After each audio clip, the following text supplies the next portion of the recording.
कलयुग माने नरक, दो जग। सतयुग माने स्वर्ग, जन्नत, हेवन कहेंगे उसको।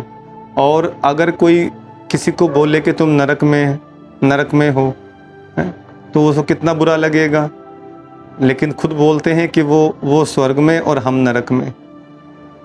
तो परमात्मा ने बताया कि जब तुम कोई मर जाता है तो बोलते हो वो स्वर्ग से धार गया, तो इसका मतलब हम कहाँ पर हैं? नरक में ही है ना। तो भगवान आकर इस संसार को जो कलयुग बन गया इसको स्वर्ग बनाते हैं, और हम बच्चे परमात्मा के कहे अनुसार जब जीवन को जीते हैं तब हमारा जीवन नरक से स्वर्ग की ओर बढ़ता है। ओम शांति। Good morning. बाबा के महावाक्य सुनते हैं। बाबा कहते, मीठे बच्चे, नई दुनिया के लिए बाप तुम्हें सब नई बातें सुनाते हैं, नई मत देते, इसलिए उनकी गत मत न्यारी गाई जाती है। प्रसन्न है रहमदिल बाप सभी बच्चों को किस बात में सावधान कर ऊंच तकदीर बना देते हैं। उत्तर, बाबा कहते, बच्चे ऊंच तकदीर बनानी है तो सर्विस करो। अगर खाया और सोया सर्विस नहीं की तो ऊंची तकदीर नहीं बना सकेंगे। सर्विस के बगैर खाना हराम है। इसलिए बाबा सावधान करते हैं, सारा मदार पढ़ाई पर है। तुम ब्राह्मणों को पढ़ना और पढ़ाना है, सच्ची गीता सुनानी है। बाप को रहम पड़ता है, इसलिए हर बात की रोशनी देते रहते हैं। गीत, जिस दिन से मिले हम तुम। ओम शांति। रूहानी बाप समझाते हैं, जब बच्चों को बेहद का बाप मिलता है तो हर एक बात नई सुनाते हैं, क्योंकि यह बाप नई दुनिया स्थापन करने वाला है। मनुष्य तो ऐसी नई बातें सुना ना सके।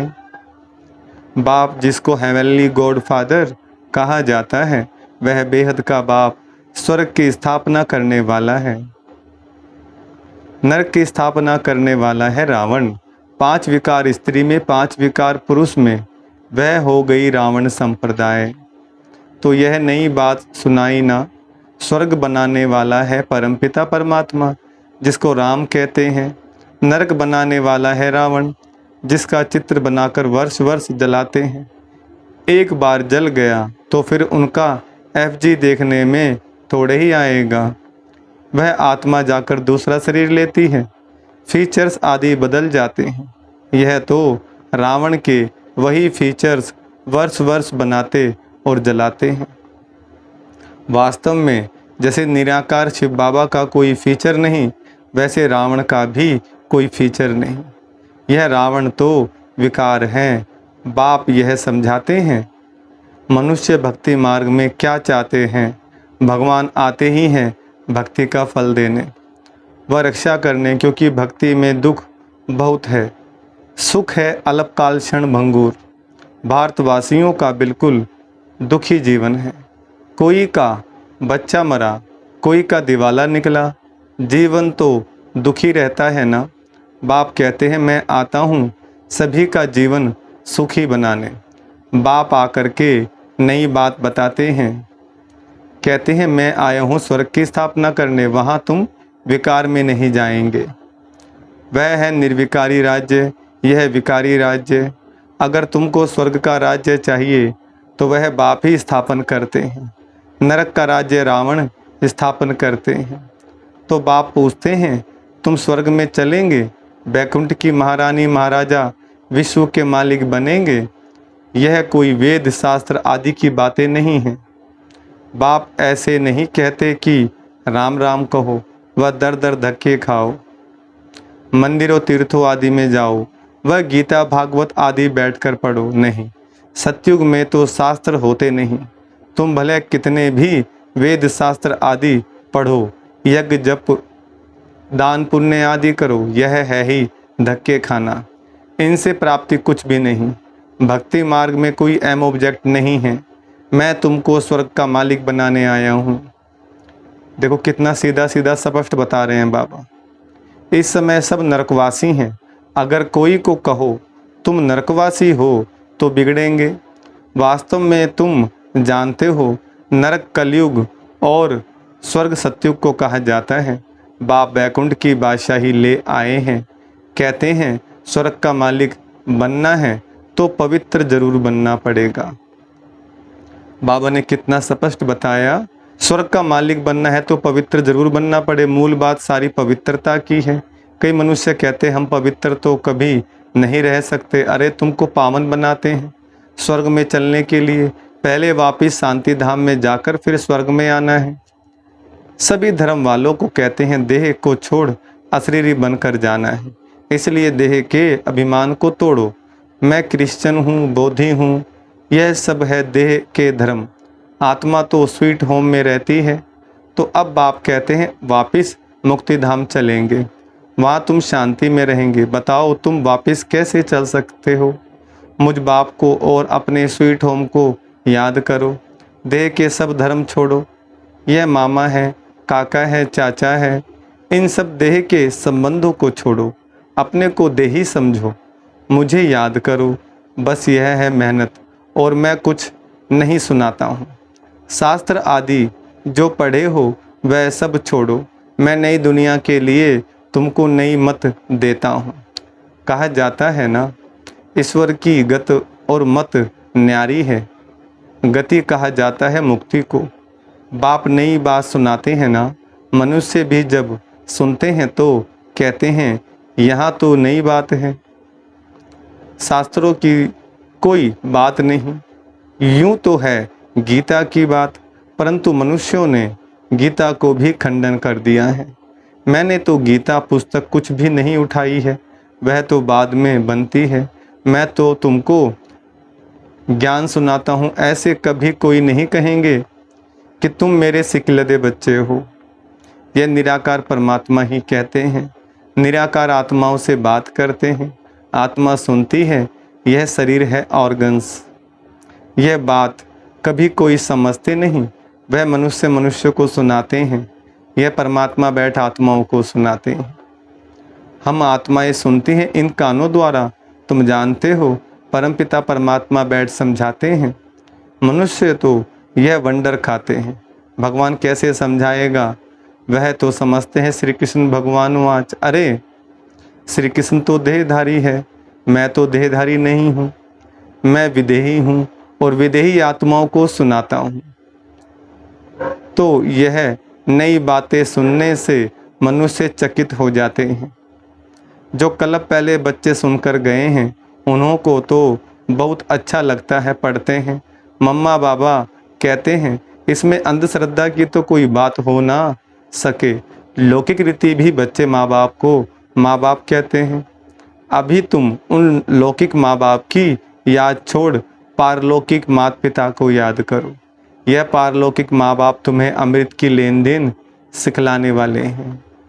कहते हैं बच्चे अब विष की लेन देन छोड़ो। मैं तुमको जो शिक्षा देता हूँ वह एक दो को दो तो तुम स्वर्ग के मालिक बन जाएंगे। थोड़ा सुनेंगे तो भी स्वर्ग में आ जाएंगे। परंतु औरों को आप समान नहीं बना सकते तो दास दासी जाकर बनेंगे। दास दासियों में भी नंबरवार होते हैं। बच्चों को संभालने वाले दास दासियां जरूर अच्छे मर्तबे वाले होंगे। यहाँ रहते हुए फिर अगर पढ़ते नहीं तो दास दासी बन पढ़ते हैं। प्रजा में भी नंबरवार होते हैं। जो अच्छी रीति पढ़ते हैं वह इतना ऊंच पद पाते हैं। प्रजा में साहूकारों के भी दास दासियां होंगे। हर एक को अपनी शकल देखनी है। हम क्या बनने लायक हैं? बाबा से अगर कोई पूछे तो बाबा झट बता देंगे। बाप तो सब कुछ जानते हैं और सिद्ध कर बतलाते हैं कि इस कारण यह तुम बनेंगे। भले सरेंडर किया है उसका भी हिसाब किताब है। सरेंडर किया है परंतु कुछ सर्विस नहीं करते, सिर्फ खाते पीते रहते, तो जो दिया वह खाकर ख़त्म करते हैं। दिया सो खाया, सर्विस नहीं की तो थर्ड क्लास दास दासी जाकर बनेंगे। हाँ, सर्विस करते हैं और खाते हैं तो ठीक है। धंधा कुछ नहीं करते और तो खा कर ख़त्म कर देते हैं फिर और भी बोझा चढ़ जाता है। यहाँ रहते हैं, जो दिया सो खाया, जो भले नहीं देते हैं परंतु सर्विस बहुत करते हैं तो वह ऊंच पद पा लेते हैं। मम्मा ने धन कुछ नहीं दिया परंतु पद बहुत ऊंच पाती है, क्योंकि बाबा की रूहानी सर्विस करती है। हिसाब है ना, कईयों को नशा रहता है, हमने तो सब कुछ दिया है, सरेंडर हुए हैं, परंतु खाते भी तो हैं ना। बाबा मिसाल तो सब बताते हैं, सर्विस नहीं की, खाया और खल्लास किया, कहते है ना, जिन सोया तिन खोया। 8 घंटा सर्विस करने बिगर खाना हराम है। खाते रहेंगे तो जमा कुछ नहीं होगा, फिर सर्विस करनी पड़ेगी। बाप को तो सब बतलाना पड़ता है ना। जो कोई ऐसे नहीं कहे कि हमको बतलाया क्यों नहीं। बाबा ने सब कुछ दिया और फिर सर्विस भी करते रहते हैं तो ऊंच पद भी है। सरेंडर हुए और बैठ खाया, सर्विस नहीं की तो क्या बनेगा। श्रीमत पर चलते नहीं, बाबा खास समझा रहे हैं। ऐसे नहीं कि पिछाड़ी को कहें कि हमारा पद ऐसा क्यों हुआ, तो बाप समझाते हैं सर्विस ना करना, मुफ्त में खाना, उसका नतीजा कल्प कल्पांतर का यह हो जाएगा। इसलिए बाबा सावधान करते हैं, समझना चाहिए कल्प कल्पांतर के लिए हमारा पद भ्रष्ट हो जाएगा। बाबा को रहम पड़ता है, इसलिए हर बात की रोशनी देते हैं। सर्विस नहीं करेंगे तो ऊंच पद नहीं पा सकेंगे। जो गृहस्थ व्यवहार में रहते सर्विस करते हैं उनका पद बहुत ऊंच है। सारा मदार पढ़ाई और पढ़ाने पर है। तुम ब्राह्मण हो, तुमको सच्ची गीता सुनानी है। वह तो कच्छ में कुरम उठाते हैं, तुम्हारे कच्छ में कुछ नहीं। तुम हो सच्चे ब्राह्मण, तुमको सच सुनाना है, सच्ची प्राप्ति करानी है। और सबने घाटा ही दिलाया है, इसलिए लिखा जाता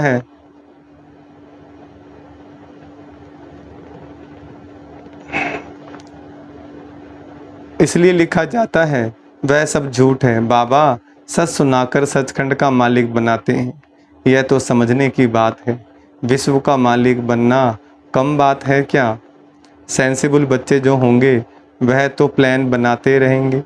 हम सोने की ईंटों का ऐसे ऐसे मकान बनाएंगे, यह करेंगे। साहूकार का बच्चा जैसे बड़ा होता जाएगा तो उनके ख्यालात चलेंगे, हम ऐसे करेंगे, यह बनाएंगे। तुम भी भविष्य में प्रिंस बनते हो तो शौक होगा ना, हम ऐसे ऐसे महल बनाएंगे जो और कोई का नहीं होगा। यह ख्यालात उनके चलेंगे जो अच्छी रीति पढ़कर पढ़ाते हैं। बादशाही तो होगी ना, तो बुद्धि में यह ख्यालात चलने चाहिए। हम कितने नंबर से पास होंगे, बड़ा भारी स्कूल है, इसमें लाखों करोड़ों पढ़ेंगे, ढेर आएंगे। यह सब बातें बाप ही बैठ समझाते हैं। भगवान एक है, उनको ही माता पिता कहते हैं, वह आकर एडॉप्ट करते हैं। कितनी गुही बातें हैं। यह नया स्कूल है, नया पढ़ाने वाला है, कितना अच्छी रीति समझाते हैं। झोली उनकी भरेगी जो लायक होंगे। बाप को याद करेंगे, माँ बाप को कभी कोई भूलता नहीं है, फिर संगमयुगी बच्चे बाप को भूल कैसे सकते हैं। अच्छा, दुनिया धम चक्कर में है और तुम बच्चे चुप हो, चुप में हैं, शांति शांति में है। सुख तुम जानते हो, मुक्ति के बाद फिर है जीवन मुक्ति। तुम बच्चों को सिर्फ 2 अक्षर याद हैं, अलफ अल्लाह और बे बादशाही। सिर्फ एक अलफ को याद करने से बादशाही मिल गई, बाकी क्या बचा, बाकी रही छाछ। अलफ मिला गोया मक्खन मिला, बाकी सब है छाछ। ऐसे है ना, हम चुप रहते हैं, जानते हैं चुप रहकर हम श्रीमत पर चलते हैं, परंतु वंडर यह है कि बच्चे अलफ को भी पूरा याद नहीं करते।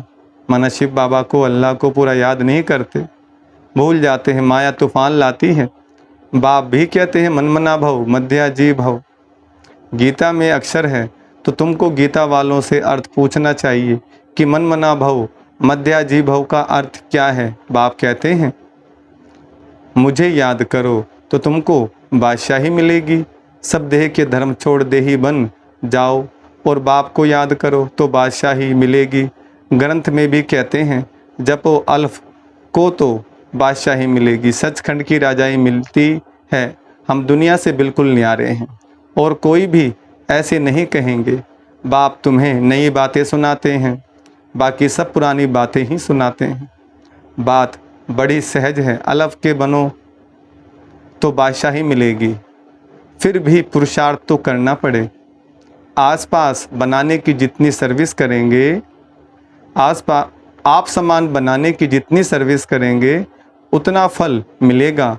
मनुष्य न अलफ को जानते हैं, न बे को जानते हैं, न बेमाना बादशाही का मक्खन। श्री कृष्ण के मुख में मक्खन दिखाते हैं ना, जरूर स्वर्ग की स्थापना करने वाले ने ही बादशाही दी होगी। अच्छा, मीठे मीठे सिकलदे बच्चों प्रति माता पिता बाप दादा का याद प्यार और गुड मॉर्निंग। रूहानी बाप की रूहानी बच्चों को नमस्ते। हम रूहानी बच्चों की रूहानी बाप दादा को नमस्ते नमस्ते नमस्ते। धारणा के लिए मुख्य सार, पहला पॉइंट, वापिस स्वीट होम घर जाना है, इसलिए देह के धर्मों और संबंधों को भूल स्वयं को देही समझना है, इसी अभ्यास में रहना है। दूसरा, बाप की जो शिक्षाएं मिली हैं वह दूसरों को देनी है, आप समान बनाना है, 8 घंटे सर्विस ज़रूर करनी है। वरदान, शुद्ध फीलिंग द्वारा फ्लू की बीमारी को ख़त्म कर वरदानों से पलने वाले सफलता मूर्त भव। वरदान का विस्तार, सभी बच्चों को बाप दादा की श्रेष्ठ मत है, बच्चे सदा शुद्ध फीलिंग में रहो। मैं सर्वश्रेष्ठ अर्थात कोटों में कोई आत्मा हूँ, मैं देव आत्मा, महान आत्मा, विशेष पाठधारी आत्मा हूँ। इस फीलिंग में रहो तो व्यर्थ फीलिंग का फ्लू नहीं आ सकता। जहाँ यह शुद्ध फीलिंग है वहाँ अशुद्ध फीलिंग नहीं हो सकती।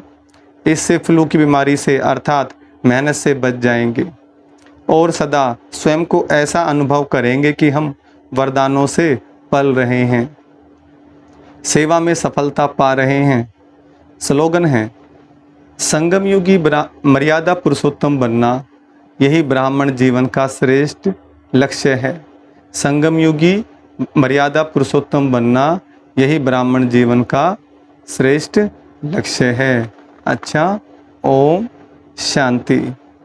देखो बाबा ने बहुत अच्छा बताया है मुरली में, और इस मुरली को बार बार पढ़ें अच्छे से, अगेन रीड करें और सुने भी मुरली को। अच्छा, ओम शांति।